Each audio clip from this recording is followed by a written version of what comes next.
Hockey Nation fans, welcome to the Hockey Nation live show with Coach Frenchy and the Boots and Michael Devellano from the West Coast, somewhere, somehow, ready to nail the game number 3 between Dallas and Tampa. Michael, we want to know already at the beginning of the show who's going to win tonight. One of these two teams.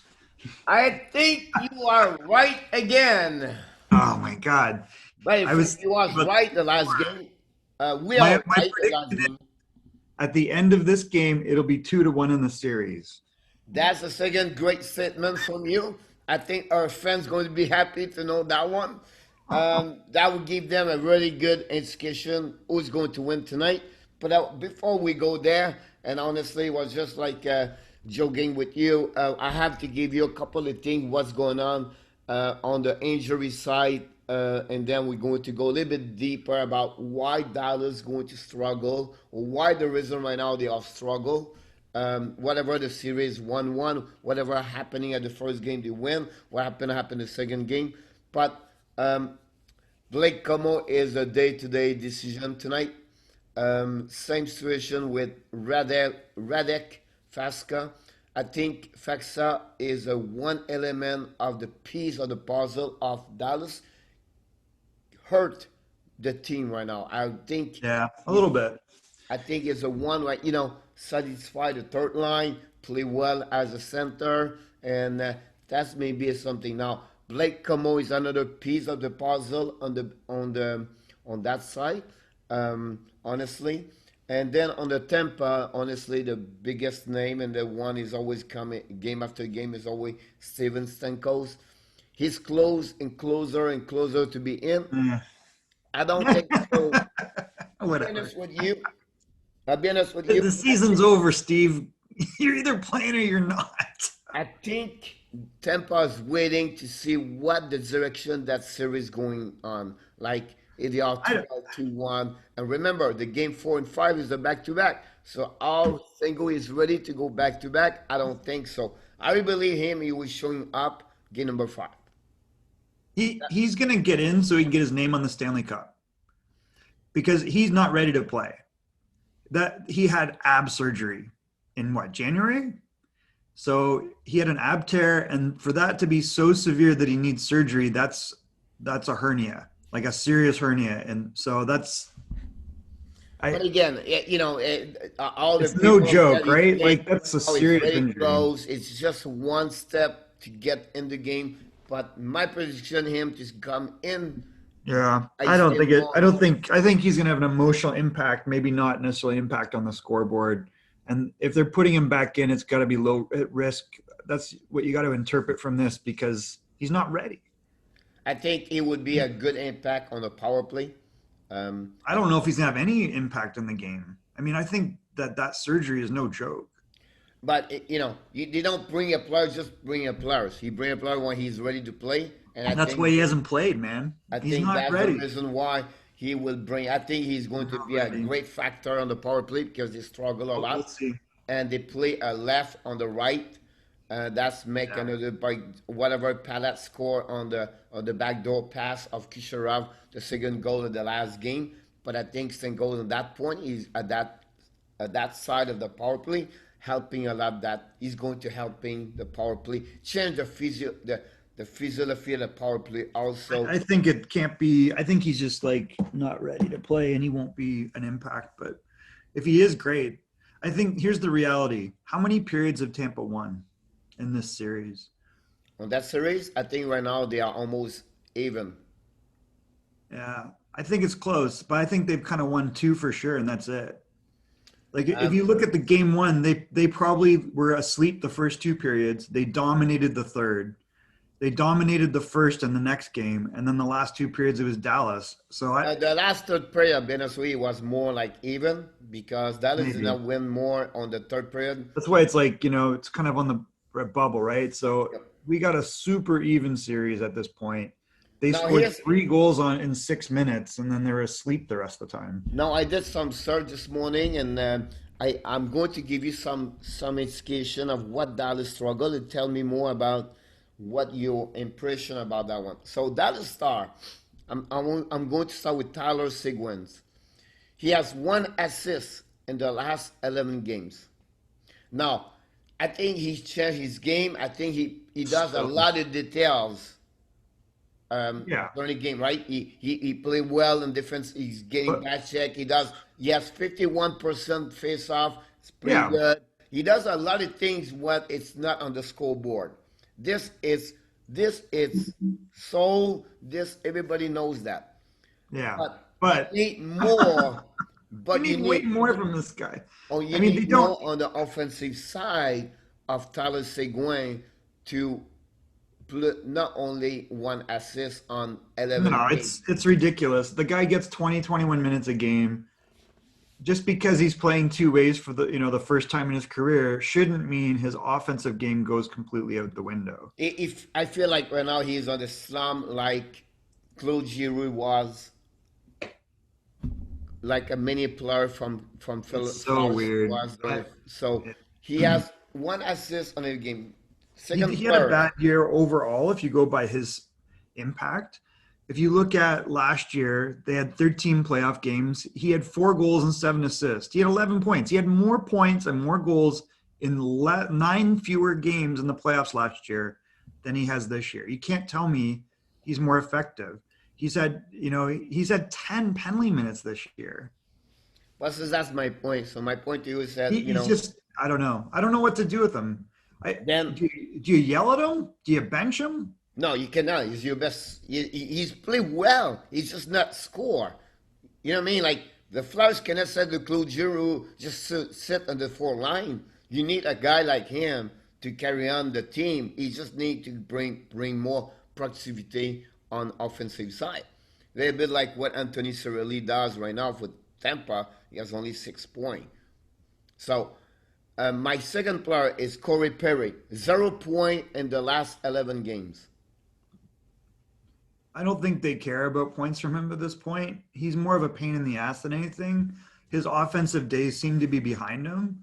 He's I don't think they're counting on him for offense. He's just there because he wants to win and he does things to piss the other team off and he gets in front of the net and he's third line at this point. He's not the Corey Perry of Anaheim. Now, Yeah. Jen Mark scored a goal last week, right? Last game, Yay! right? He was his first goal for the last 22 games. And he gets what, 15 to 20 minutes a game, depending 15 on. minutes per game, 17 sometimes, but he's an average 14. One player I want to talk to you where he's really struggle right now is Koreanov. Well, they're Only not one playing him. only 1 point in 7 games. They're not playing him, are they? I mean, What? like, put this guy in situations like where he can succeed. But again, like like with those players produce before that, like Koreanov had 9 goals, but did not have anything right now on that series. Plus the last 3 games against Vancouver and Yeah. then Vegas. Sorry, and then you have Jen Mark with only 1 goal. They are an average of 12, 13 players, 13 minutes, 14 minutes. They are the top 9 players we talk about Yeah. right now. We don't talk about the four line. So you need No. that kind of productivity. And then I will go to another side. Tyler Johnson, Anthony Cirelli. Yeah. I mean, look, everyone's not going to score every game, obviously, and we're in a condensed format. You want to see more from these guys. If you watch it game in, game out, to me, Gurionov deserving of more ice time. Pavelski's the guy that's producing consistently like he usually does in this situation. Radulov drives you up the wall. But if you look overall, what's really weird, if you look at the regular season of Dallas, they scored way less than you would think. Like Sagan had 17 goals. Ben had 19 goals. Radulov had 15 goals and 34 points. Like, this is not the same, if you go back a year, it's not the same production, right? Hims had 19. He outscored most of them except for Ben, right? So their top goal scorer was Gurionov at 20 goals. Even Pavelski had 37 goals last year, 14 goals this year. So we're just misjudging these guys and how they win. Now, I will say one more thing about that one. There's a good point you talk compare those. Now, the defense players. Defense, they have 15 goals this playoff season. Yeah, they generate offense from the back end. Eskinen have five, Yeah. Olesiak have five, and then Klember have three. Now, and then and Ali have one, and they have one, Lindell have one. But I think Eskinen, there was not last game did not play well. I think Played all right. he did He not. was fine. He wasn't like impactful, but do you think he played bad? But no, but my point is like you're on the final, you need someone Yeah. step up. If you want Yeah. to compete against Dallas, against Tampa, the player I'm talking about now, they Yeah. have to step up at some point. You cannot count only on They Jimmy. they lost the game 3-2, right? Like if and the one goal, like if like there were some stupid penalties that led to those goals for Dallas. So if they didn't start so slow and take those stupid penalties in that period, that might be an overtime game. But again, tell me what they need to do to win that game tonight? I think they got to keep doing what they were doing aside from that 6 minute period, like section where first of all they have to play physical against the smaller forwards. They have to not be afraid to pressure the D, and they've got to pick up the D pinching down because what's happening is, and you hit it on the head, they're pushing in from the offensive blue line Tampa, right? So they're trying to create offense, and you got to pick up that fourth guy because right now everyone on both sides is trying to outnumber the other team. So I think the key is use the speed and size advantage you have on forward, dominate down the middle, and pound those little guys. Pound the Johnsons, pound Point. Like they got to stay on top of them, and just keep Kucherov. You can't give Point so much space because last time he was like open a lot, like in the slot. Like, what are you doing? Like he can't. He's getting better and better. I think Yeah, absolutely. That is your problem because if Point gets going and he's comfortable, he's gonna kill you. I think more than Johnson, Kucherov's going to produce, like those guys are going to produce, but I think Kucherov 28 point. He first one in the NHL playoff right now. And they, you know what? Punish Kucherov. And then Point Punish him. 6. I mean, like those. If you're the coach, Pierre, on Dallas, and Bonus is old school, you say these two guys don't get a sniff. I think you have to put one guy on it, like the old school hockey where put Sagan. He's not scoring. Make him do like something. You remember if you play Carbono, they would play Carbono there, right? They would Bob Gainey, like that's the type of stuff. Those guys. So I think they need to have one or two guys every time they are there. We're going to have those two guys there. Now I agree. It's an advantage now. Dallas play home. So they have the last shift there. The 2D. I think Olesiak should be at the ice all the time when the two guy is there. And then I think the other thing that is, and they probably already doing this, is you get Corey Perry to drive Hedman nuts. That's another point where Perry is. Like, you need to get that one over there. Yeah. It's like, just get this guy focused on something other than playing. But, we talk about Seguin, Perry, Jean-Marc, and Koreanov. Now I want to go with them, Tampa, and Cirelli, 7 points. So for sure. But you see, again, it's like, what is he doing? He's standing in front of the net. He's talking to the goalie. He's winning faceoffs. Killorn, 8 points. Killorn's a little surprising. So, but those guys, Killorn play. Yeah, they need more from Killorn too. But play on power play. Now, I will give you another one where I think, but I think he diminished. I don't know why. And we tried to figure out this for many times. Tyler Johnson have only 7 points. Understand understand that the situation where the playoff is friend, you need bigger. You know why Tyler Johnson doesn't have points. But there's a reason that Tyler Johnson doesn't have points. He's playing wing. Tyler Johnson is productive as a center, and when you put him on the wing, you look at all year, like his offense was down. So they're putting Cirelli at center to win faceoffs and go to the net. Yep. you're not going to get what you normally historically would get from Tyler Johnson because he's always been a center. He was their number one or number two center, and now he's like a second line right winger. Yep. You're And absolutely right, he man. gets There's a bit isolated more to the right there. side way too much. He doesn't have the puck. He's not, controlling the play. Like that's what how Tyler Johnson creates offense. And that's not going to happen. I mean, On the surprise side, all right, let's move on with the surprise side for Tampa. Coleman, 12 points. wow, really? Yep. Yannick Gord, 13 points. Well, that doesn't surprise me. Like you see how good Yanni Gord is. You see why the guys play him. Like a few years ago, he had what, 30 goals? Not 30 goal, no. 25. He had 25 goals and 64 points 3 years ago. So he's kind of drop. But again, he's playing third line minutes. So if you look at the year he had 25, they were structured a little differently, right? He was kind of getting second line minutes. So now, is a good one over there. I would not consider Palat like a surprise play first line at No, he's played real well. 14 points. I don't want to Yeah. put him on a surprise. On the No. on the defense side for Tampa, Shattenkirk is now 10 points. So I think he stepped up and did. Well, yeah, he's doing what he's historically does. Yep. Like he had 34 points in 70 games, 10 points in 21 games. You expect that from him. I'm Yep. not sure I always trust him defensively, but On he's the not Dallas horrible. side, I would say to you, forward, I will give you two. One, Joe Pavelski had 15 points. Um, that surprised me. I think he did a lot. And then we have to go with Kiviranta.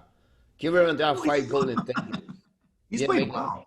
Five goals in 10 games. He played well last game. I think if you Yeah. check him, is the one there. And then on the defense side, I would say to you, um, you know, Eskeninen and Klemberg have 23 and 19 points. That's more, it's almost like 1 point per game, but Eskinen hit the 1 point. But we'd have to go with the five goal of uh, Jimmy Olesiak.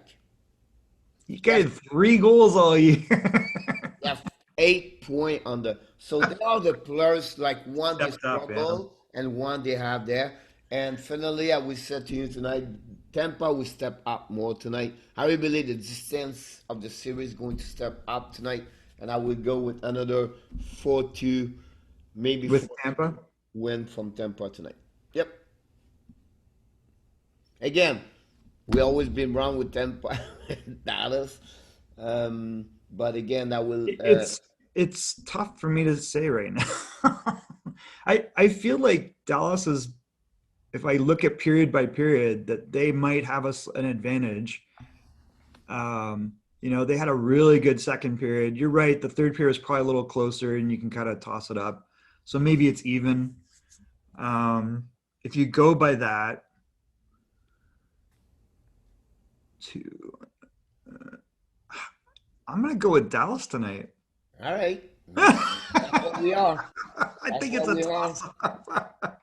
And I think it might be a fairly close game again. I think it's like a 3-2 game. And I want to go a little bit more like first of all, I have a two story for you.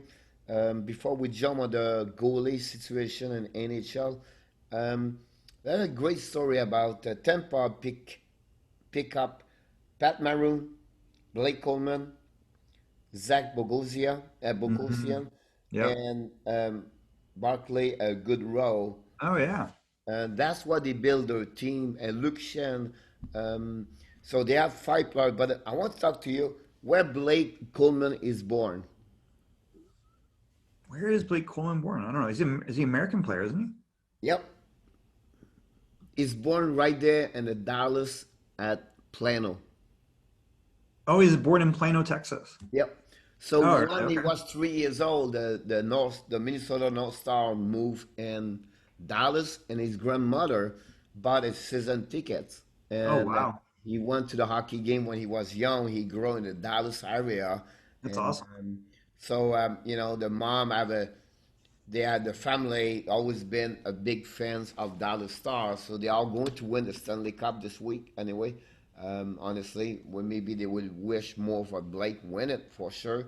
But it's a great story about that part where he's actually, another American Yeah. and now He it's played at Miami, Ohio, which is a real good hockey program, yep. and then Indiana Ice in the USHL before that. We sleep on this guy because he's had two 20-goal seasons in a row, and he had 13. So if you Yep. look in his 246 NHL games, 57 goals, like he can play, and he's third line. He cost a lot of money for Tampa. They gave them a first Yeah. round pick for him. Yeah, they caught they that was a but now you see why. Like that's a to bolster your third line with a 20 goal guy like that, Yep. and he was on pace for 30 goals. He didn't really produce until the playoffs, but I think he's been a good addition. Yes. Let's I move gotta on. step away for 1 sec. Sorry. I'll let you talk for a second. I'll be right back. Okay, sound good. So the news, what's going on? We have only one signature. Honestly, if you are like hockey fans, Hockey Nation fans, we did a late a late edition show last night, 11 p.m. We try to go now 2 times per day, one weekend. Um, and last night we talked about the new signature, the removed tag of interim coach, and now he become the head coach of a San Jose Sharks. He's officially named Bob Buckner as the head coach, and drop the interim tag to drop the interim tag, and then will be his assistant coach going to be still John Madden, and also Rocky Thompson's going to be assistant coach with them. John is a ex NHL player, played many years with the New Jersey Devils. He was one of the big elements. Talk about that. Talk about a role player.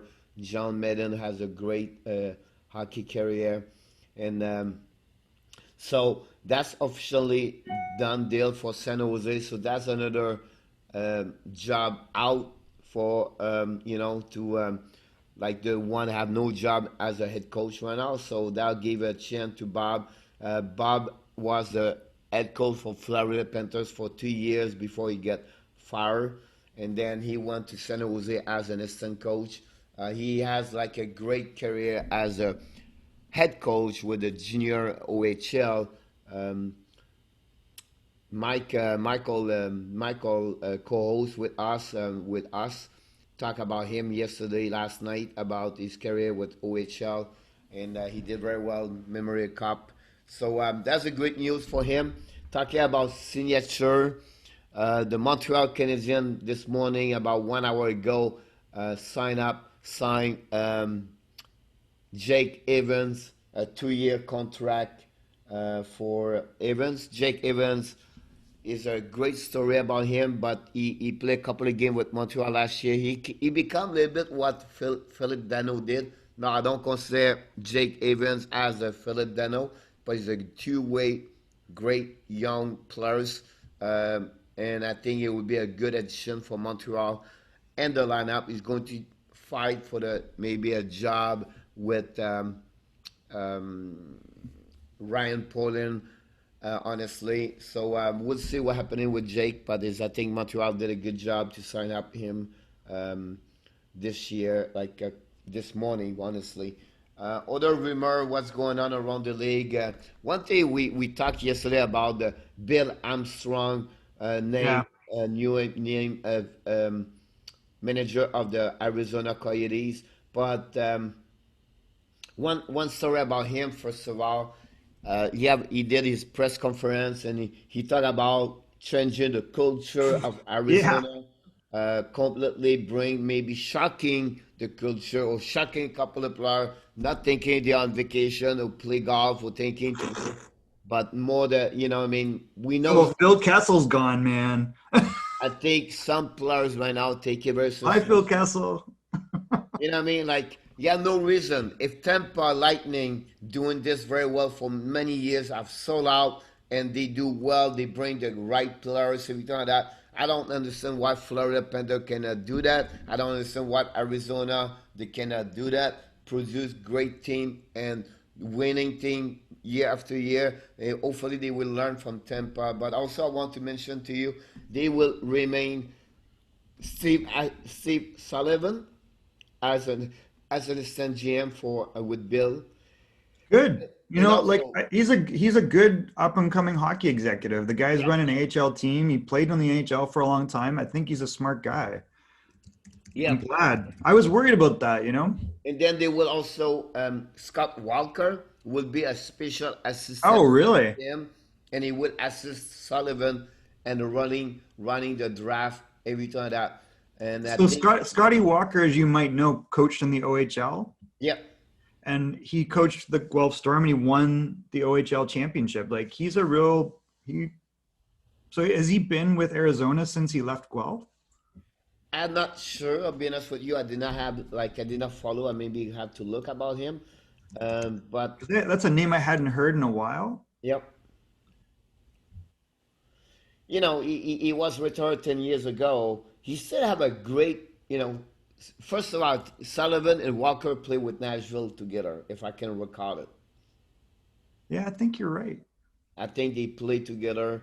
Because Um, Walker was like an assistant captain for a while, right? And when they were yeah, a pretty new team.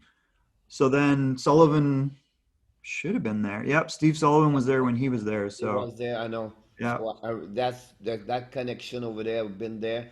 Uh, you know, Steve Sullivan have a great career hockey. great career. Um, you know, Well, I mean, I think it got off to a bumpy start because he was traded from New Jersey for Doug Gilmore and he went to Toronto. yep, And everybody in Toronto's terrible.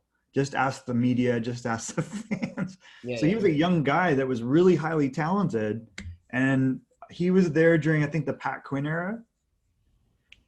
I think it was Pat Quinn because I think Chuck Fletcher or Cliff Fletcher, not Chuck Fletcher, the dad, Cliff Fletcher, the Silver Fox, traded for him, right? As part of the Doug Gilmore trade.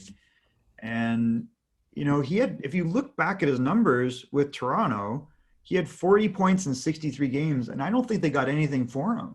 Like, I think they let him go as a free agent. No, he played after that. He played with Toronto again, 65 point, 80 game, and then after that he got traded to Chicago, and then he produced there 64 point. No, all those points were with Chicago, dude. He had 64 points that next year, and he was with Chicago. He played 7 games with the Leafs. So Yeah, they dumped him. I think they got nothing for him.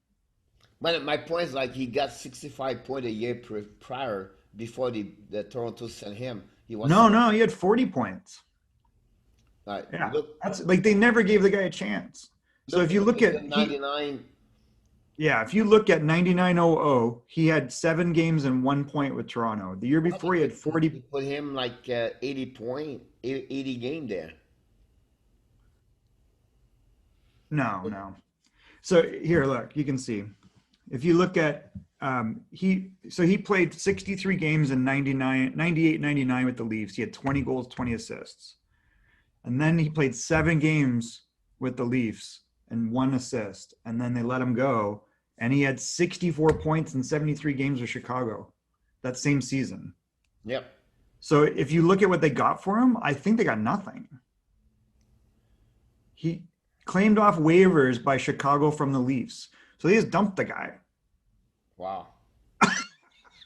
So, like, and that was the centerpiece of the Doug Gilmore trade, right? Like, and then he went on, like, he had 75, 60, 60, like, he had 73 Then he got points. Like, traded to Nashville.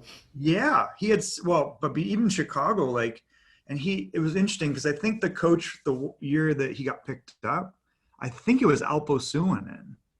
Let's look. No, it was Lauren Mulliken and then Bob Pulford. And he did well in Nashville.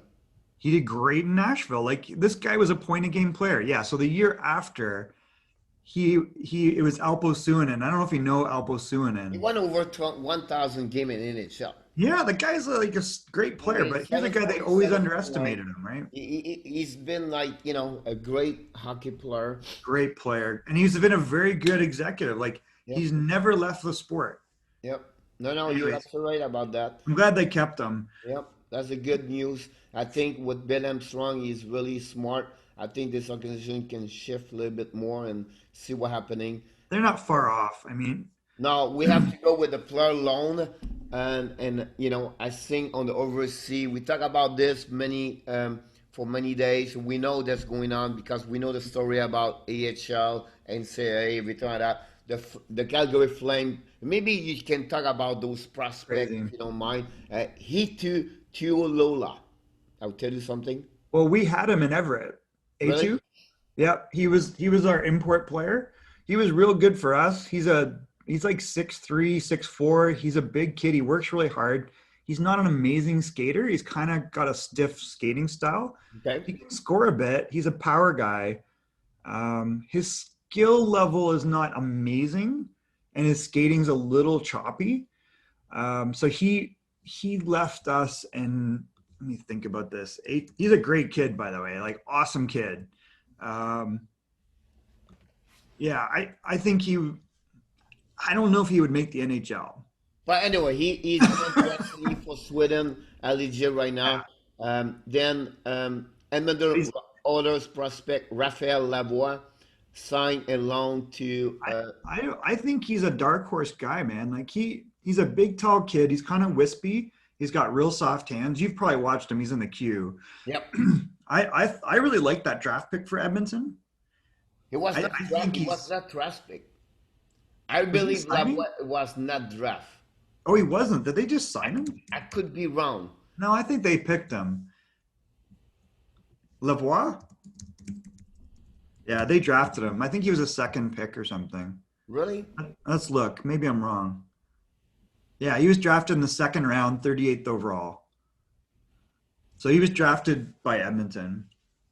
2019 draft, he was their No, second he pick. was like he was They like went yeah, Broberg and then yeah. they went So the Broberg and then question about Lavoie. Montreal, why did not pick him? That's maybe the story about that one over there.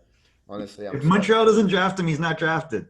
Yeah, Montreal so should draft every French Canadian. If you don't sign one, they how become a dare whole you? team about that one over there. So Yeah, anyway, so he went to loan to a Vasby to Sweden League.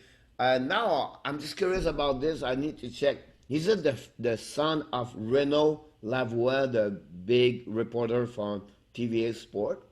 I'm not sure about that. Let's look. I don't know. I have no clue, but it just opened up or I just made the connection right now. Yeah, I don't know. I mean, it's a common name, and Then from Los Angeles came loan the prospect Alex Turcotte to the Eschbaren Berlin of the DEL. By the fact, the King parent company EEG owns the team over there, so that's maybe the connection with the so King. which player was it? Alex Alex Turcotte.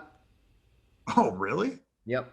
Uh, Yeah, he's going to be a damn good player. He's so talented. Yeah, and meanwhile, because they are owned by EAG and the Kings and together, they Yeah. also own the Tyler Madden, Hakil Thomas, and Aiden Tudas.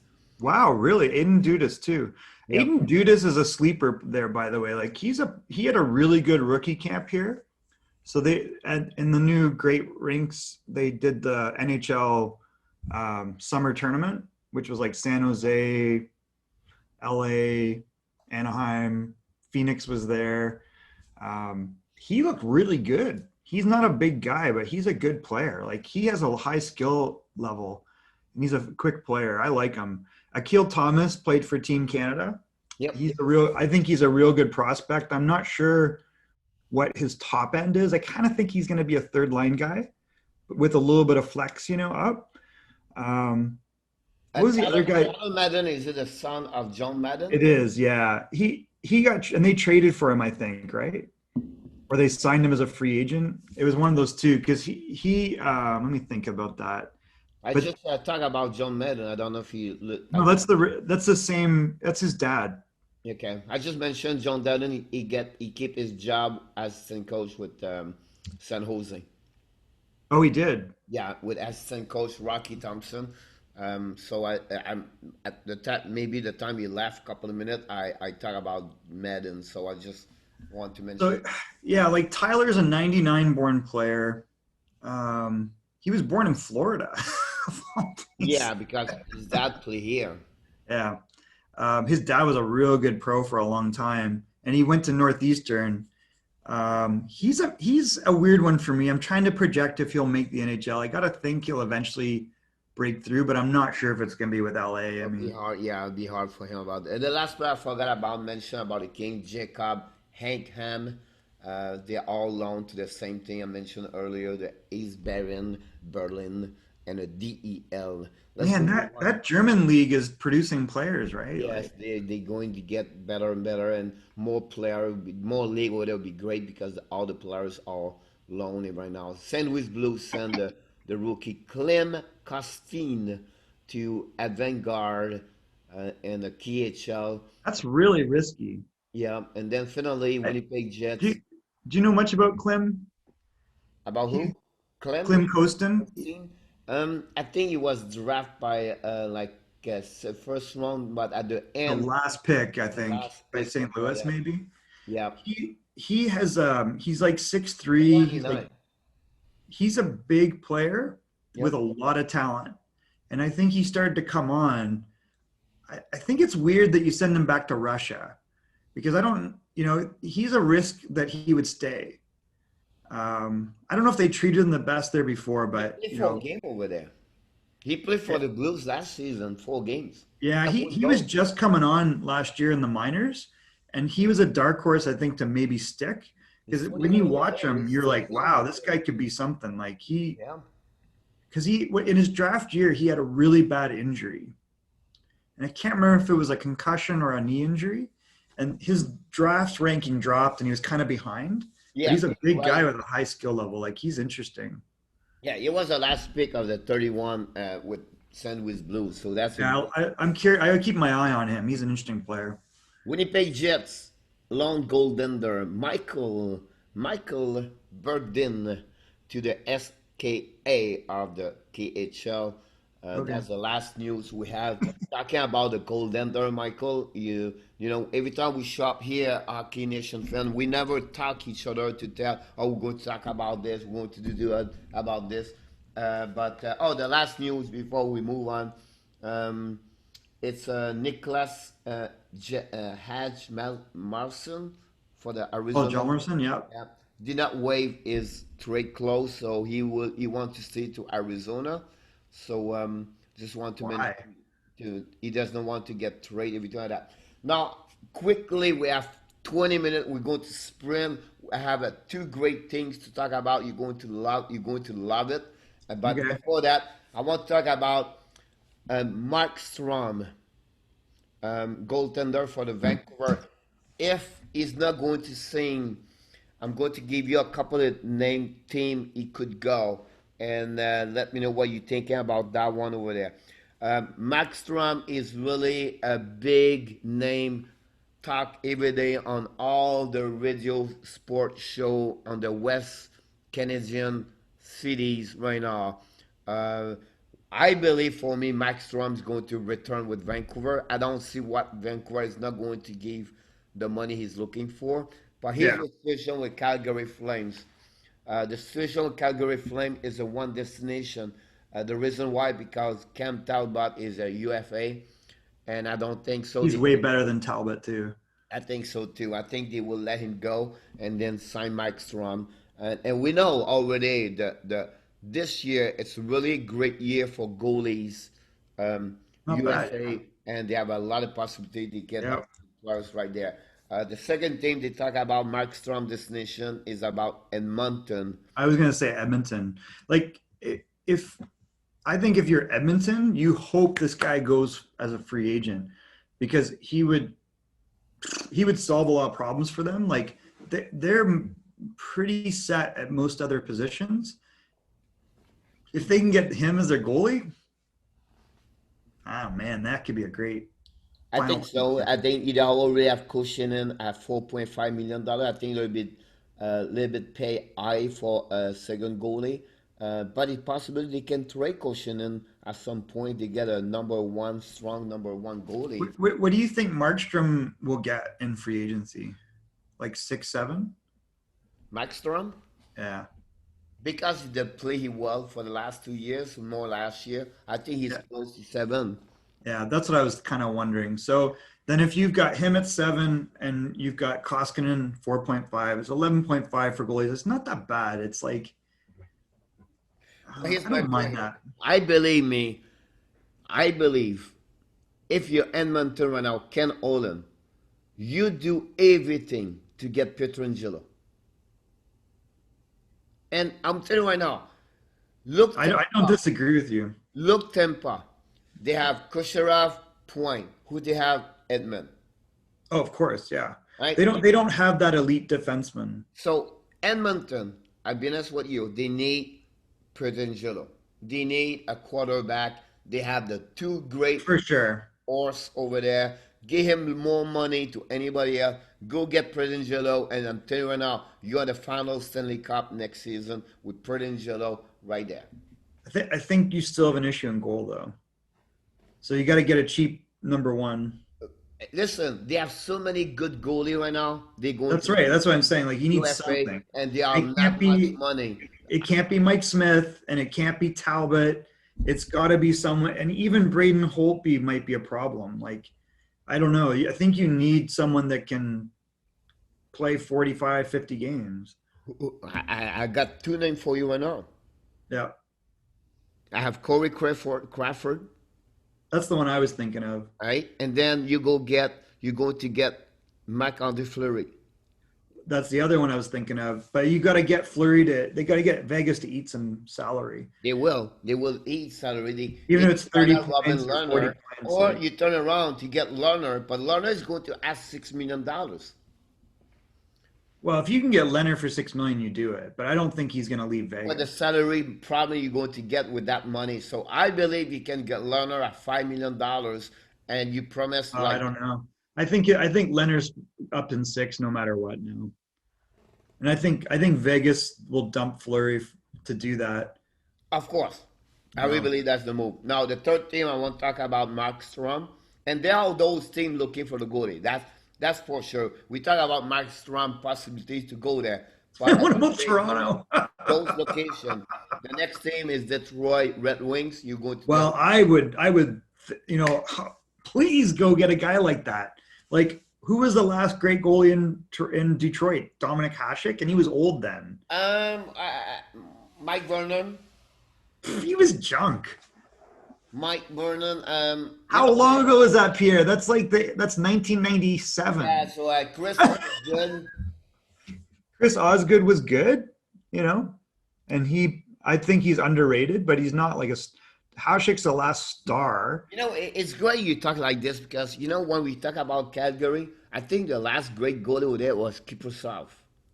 Oh yeah, Kiprasov was great. I think that's the last one over there. So you talk about what right now, Roy. Tell me how many years they have no really.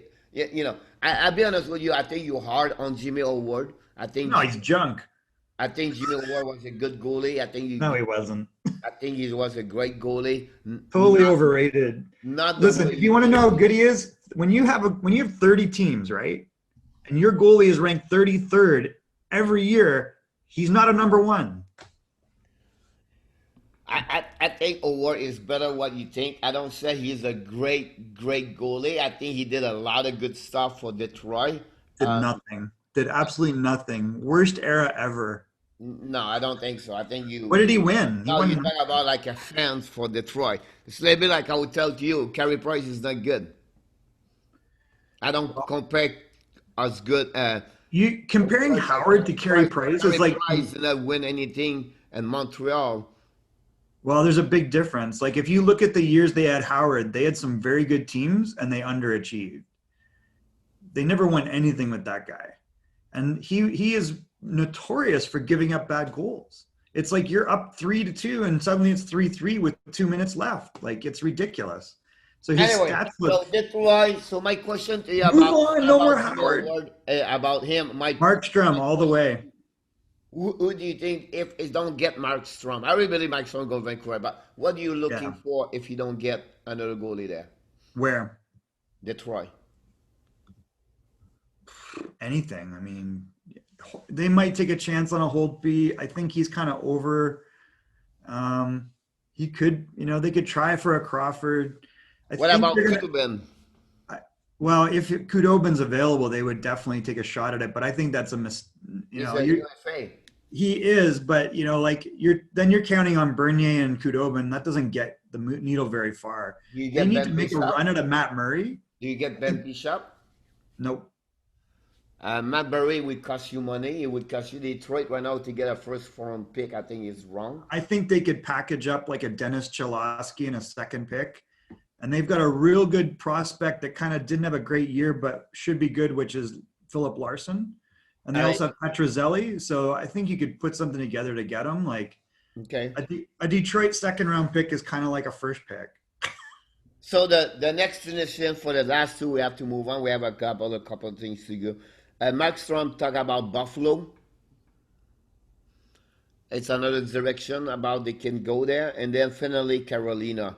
To do that, Carolina have Carolina makes a ton of sense, man. Like I think either of those would be really good for him. I like Allmark in Buffalo, but it would if you had Markstrom and Allmark, man, you'd have a real good one too. They just added Stahl. You got Darlene on defense, and you got Eichel up front. Like Do you Buffalo think would be a do you think playoff team. Carolina need a good second um a second tier? I don't want to talk about like the top three or the top five. Do you think that like Carolina because now you we talk about they we're going to finish with that one of them. Yeah, We with know we need the Carolina. goalie, so for sure the Carolina need a goalie. But do you think they could get like a Michael Grenland or a Mike, not Mike Hoffman? I don't think you need them. A player like them we talked about yesterday, Dadanov, and we talked about a Tufoli over there. Do you think they could, or they can, or they could, or do you believe Do they need it? they will? Yeah, I don't think so. I think if you look at their forwards, they're like nine deep. Like they've got Aho, they got Teravainen, they got Trocheck, they got Svechnikov. Martin Neshkas is legit. Fogel is seriously underrated. So now you're up to seven. Jordan Stahl, you got eight. So then you decide like, okay, they got the you Zingle at one believe more year. Nereden is good. I think he have his struggle a lot. Who's that? Niederreiter? Nereden, like Nereden, Nino Niederreiter. yeah. Yeah, he was a problem. He's I don't know. He and Sven Barchi they're the Swiss kids. They're Yep. not kids anymore. That's the thing. Like they're 28, and they've always kind of underachieved, right? Sven Barchi and Nino Niederreiter are Swiss guys that played together in Portland, so Yep. we saw them a lot. I thought he'd be a lot better, but there's something weird about him. Like he came over and had a big impact, and then I don't think Brindamore likes him. I think he's lazy. Yep. So that would be, you're not going to count on him. But Dzingel should be better than he is, So I think either way, that's 10 if you include them. Again, I was I just don't think on Justin there, Williams. open the door. It was not like they need like Yeah, my question that's was why I don't know. Like I think yeah. they're in really good shape that way, and they have some. Oh my God, what's the guy's name that's coming up? Um, I don't know, but um have sorry, one sec here. Let's see. during the time he's looking, I just want to remind all the Hockey Nation fans to Oh, they have Ryan subscribe to you. Suzuki. So again, Ryan Suzuki, Nick Suzuki's brother. yeah, that's another And one there too. he's really good. He's bigger than Nick. He's like 6'1", but he's got a similar skill set. Like he might surprise and make the team. I think Nick is better, but you're absolutely right. You have a good career. Yeah, he's still a very good player. I Yeah, mean, no, I don't say he's not good. I just say you have a good, but I think Nick is good. Nick's probably got more high end, Yeah. but everyone sleeps on Ryan because I think he's just He was good. Yeah, similar but bigger, OHL, if you tell me that. Um, He didn't play for a great team in Barrie, and then you saw him go to Saginaw, and it was like, whoa, wait a second, this is your best player. yep, absolutely right. I agree with you. And he had Paul Perfetti, right? So Yep. Hockey Nation fan, don't forget to subscribe to Facebook page under Hockey Nation Live Show or under YouTube channel. I want to talk to you, Michael. We have about 8 minutes. I want to talk today and tomorrow. Today we want to talk about where do you believe Connor McDavid and Jack Hickle rank among the top 1 and 2 picks in NHL history? And I'm going to give you the best 25 best bunch 1 and 2 in history NHL draft. And every time I'm going to go there, give me your impression about them. Does that make sense to you? yep. And then tomorrow we're going to talk about Tomorrow we're going to go, not tomorrow, Friday, we're going to go to NHL Draft Preparation Mock 1.0 for Michael and me. That will be Friday, honestly. And then tomorrow we have Michael. I want you to prepare. I'm going to give you, we're going to talk about the World Cup 2020, if it were happening right now, what kind of team it would be there. So remember the World Cup is a 23, is it 23, 24 years I remember. years old. So go talk about this tomorrow. You're going to be surprised. I check already teams. You're going to be love it. I can't wait because I love when you talk about the youngest, everything like that. So let's go move on the best 25 and where McDavid and Hickle figure out with that one. 25, 1986. Joe Murphy, Jimmy Carson. Next. 24, 1981. Dale Awachuk, Doug Smith. And then, Anyways. they know the stat, right? Both Yeah, players. but one guy got all the points in that one. It's Dale Howard. Yes, exactly. 91, round number 23. Eric Lentros, Pat Fallon. Fat Pat? No, Fat Pat was a bust. Yep. Number 22, Taylor Howe, Tyler Seguin. Well, there's a case there. I think both have had a little bit of inconsistencies, but they're both really good. Obviously, Eichel and McDavid be above those guys, though. Round number 21, 1985. Wendell Clark and Greg Simpson. No. But still, they have like 1,400 games. They have 577 goals and 1,000 points. I think Yeah, both were great. They were both very above average NHLers. Wendell Clark was awesome in Toronto yeah. for what he was. Especially guy converts from D to left wing and scores 30 goals. But no, I mean McDavid and Eichel are obviously above that. But Round number 20, 1988. Vincent Lecavalier, but the second player, David Legwand. Legwand had a long career. I think he was a good player in Nashville, two-way player. But obviously McDavid and Eichel are above that. I mean, That's right. Both of them play. Both of them they play together 2,300 game in yeah, NHL. one of them won a Stanley Cup. Yeah, the Cavalier play. I just like he He didn't was, finish. He didn't finish. It's sad. He didn't finish his career the way like great player finished usually. yeah, You know what I mean? Like he finished with struggle at the end. The last. yeah. Even in Tampa, like I don't know what the situation was there, but you always wanted more from Le Cavalier. Yeah. He was really, 18 He years was old. Expect a lot from him. He won the Stanley Cup early at his age. fought Jerome McGinley. Yeah. So then number 19, and this is young, 2016, Austin Matthews, Patrick Laney. Of course, they have only 4 years, They're 5 years both big ago. goal scorers, right? Like Yeah. So they have 600 game almost. They have already 300 goals. that. They're both very prolific goal scorers. They have other parts of their game you don't love, but I mean, so the question in my head is who's better, Eichel or Matthews? And I'm not sure the answer to that. The beginning, it was Matthews. Haeckel have an amazing season, but Yeah, he did. 18, and I love it because that's my time. I'm an old man. 18 rand is 1978. Bobby Smith and Ryan Walter. No. 2,000 game, two great hockey players. Eh, Walter with Washington was amazing. Both I played never with the liked Bobby Montreal Smith. Canadiens when they won the Stanley Cup. Bobby Smith have a great Yeah, hockey he career. was. And Bobby Smith was mad because everybody thought he should be Wayne Gretzky because he was a superstar in the OHL or the OHA in those days, and he was 6'4", and I never liked that guy. I don't know. I when didn't like him when when he was Walter disappeared on the map, isn't Walter walking on the WHL?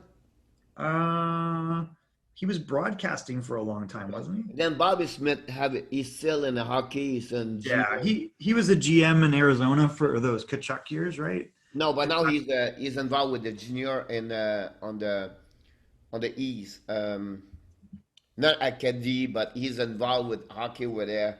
Oh, is he? But he Yeah, was he was a GM in the NHL for yeah, Phoenix. he's been there for many years, like Yeah. 7, 8 years. Jesus, it's not Okay. matters. But anyway, 17, I 12, gotta. 20, 13. It's amazing. Oh my God, still long. 8 years. Nathan McKinnon and Alexander Barkov. Oh my God! Wait, Barkov was number two. Yeah, Oh, that's gonna prove to be one of the top four or five, I would think. because they are 17 because they're still young, right? They all go up over there. They Man, still have he. already 1,000 game, 340. But you know what? They have Come almost on, one that's a point, great draft. 900 point for them in 1,000 game. Number Was 16, 1990, Owen Nolan and Peter Nedved.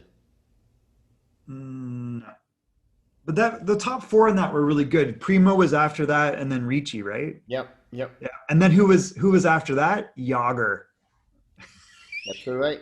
Let me think about it. They tricked Number everybody. 15, 2007, Patrick Kane and James Van Riesmick. Riesdick. Was Reams Van Reams like second? Yeah, That was a terrible draft year. That was the 89s, and Patrick was an 88, right? 2007, yep. Yeah, the 89 was a tough draft year. It was weird. And Kane was an overage 88, so he kind of catapulted ahead. I mean, that's not a great year at all. Number 14, 1970, Gilbert Perrault and Dale Talon. It's all about Perrault on that one. Well, yeah. I mean, Perot.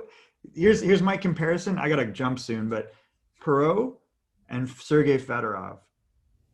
Yep, I agree with you. 13, 2005, Sidney Crosby, Bobby Ryan. One of those guys is really good. Yep. 12, 2003, Marc-Andre Fleury, Eric Starr. Pretty good. That's good. That was a great draft after that too. 11, 2009, John Tavares, Victor Edmond. Just on the prior one, wasn't that the Korea draft? Yes, Yeah.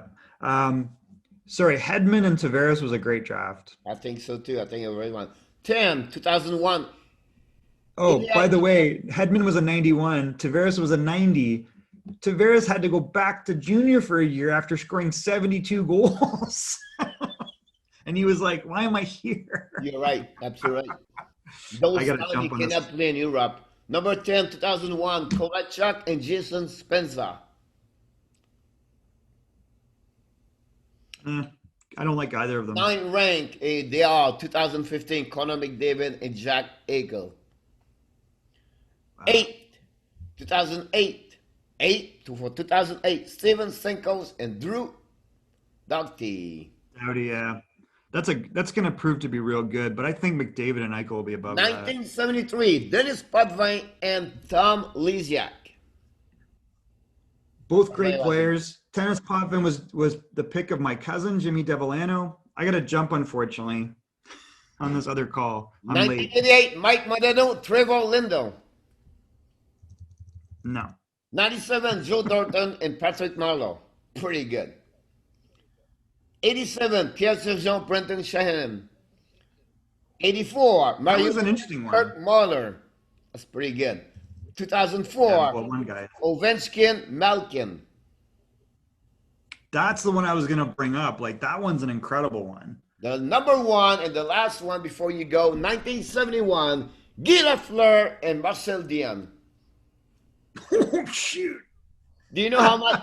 I know you're leaving. You know That how might be much number one. 3,000 points together. Why the hell did Detroit ever get rid of Dion? I have no clue about that one over there. That's something like. Stupid. I got nothing. All right, I got to Thank you again, Michael. I know you have to go. Thanks again today. We appreciate it, guys. Be ready for tomorrow. McDavid and Eichel will be third. I think they would be close on that one over there. I'm sure about that one over there. So Second have a or great third. day. Have a great Wednesday. See you tomorrow, 11 a.m. Eastern Time. Have a great game tonight between Dallas and Tampa, game number 3. Have a good one.